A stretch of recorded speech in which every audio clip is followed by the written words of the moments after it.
হুগলি জেলা বজরং দলের পক্ষ থেকে চুঁচুড়া আখনবাজার পেয়ারলেসের সামনে রবিবার এলাকার দুস্থ মানুষদের মধ্যে কম্বল বিতরণ করা হলো। প্রায় 2 শতাধিক মানুষকে কম্বল বিতরণ করা হয়।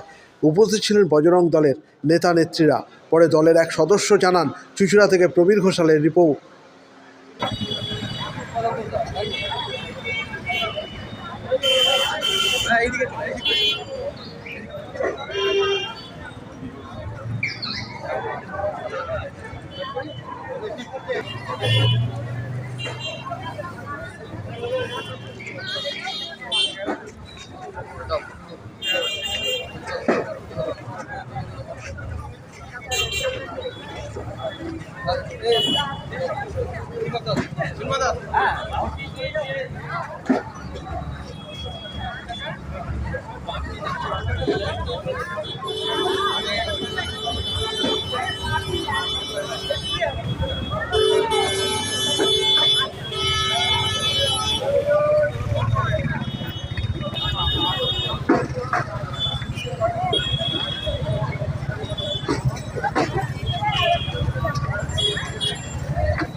মোড়ে আমাদের শুভজিৎ মল্লিকের ভাইটুর উদ্যোগে এই আখনবাজার চুঁচুড়া গরিব মোড় সহ চুঁচুড়ার দুস্থ মানুষদের শীতকালে আমরা কিছু সাহায্য করলাম।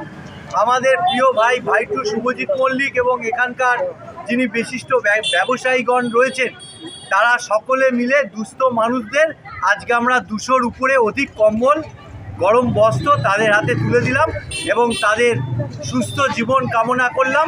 এবং আমরা আগামী দিনে এবং ড্রাগ মুক্ত আমরা সমাজ গড়ার লক্ষ্য আজকে এখানে আমরা সভা করলাম।